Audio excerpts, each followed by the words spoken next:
நண்பர்களுக்கு வணக்கம். இதான் நான் வாங்கிட்டு வந்த ஃப்ரிட்ஜ் பாக்ஸு.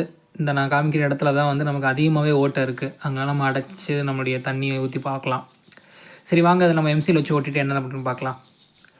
இதாங்க நான் எம்சியில் நம்மளுடைய பக்கத்தில் இருக்க எலக்ட்ரிக்கல் கடையில் வாங்கிக்கிட்டேன். ஃப்ரிட்ஜ் பாக்ஸ் வந்து பழைய இரும்பு கடையில் வாங்கிட்டு இந்த இடத்துல தான் வந்து நான் வந்து ஒட்ட ஆரம்பிச்சிட்டேன்.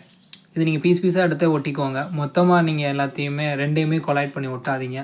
ஏன்னா அது சீக்கிரமே வந்து கட்டி ஆயிரும். அதனால் எவ்வளோ தேவையோ அவ்வளோ பீஸை மட்டும் வெட்டி எடுத்துக்கோங்க. இது நான் சும்மா தண்ணி விட்டு வச்சு பார்த்தேன். அப்புறம் எனக்கு எந்த லீக்கேஜஸும் இல்லை.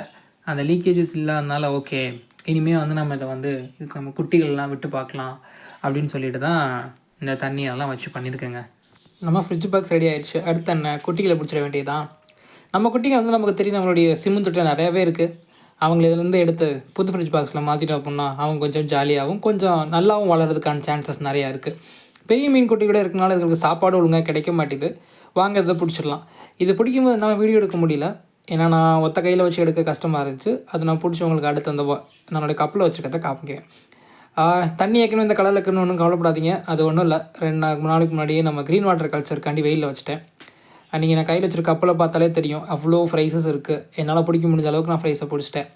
இந்த ஃப்ரைஸை தான் இந்த ஃப்ரிட்ஜ் பாக்ஸில் விட்டு நம்ம அடுத்து என்னென்னு பார்க்க போகிறோம். ஆக்சுவலாக ஃப்ரைஸெல்லாம் கொஞ்சம் வந்து இப்போது பயந்ததில் தான் இருக்காங்க. அதனால அவங்க விட்டாலுமே ஏதாச்சும் ஒரு ஓரத்துக்கு தான் வருவாங்கன்னு தெரியும். ஓகேங்க, இது நம்ம எல்லாத்தையுமே இதை விடலாம். எனக்கு தெரிஞ்ச 30-40 இருக்கும், கூடவே இருக்கலாம். நான் எதுவுமே இதை எண்ணலை. இனிமேல் இதுக்கு வந்து ஃபுட்டு ஈவனாக கிடைக்கும். ஏன்னா பெரிய மீனோடு இருக்கும்போது பெரிய மீன் ஈஸியாக ஃபுட் எடுத்துக்கிறோம், ஃப்ரைஸால் எடுக்க முடியாது. ஸோ சிமெண்ட் தொட்டியிலேருந்து வந்த எல்லாரையும் நம்ம இங்கே விட்டுட்டோம்.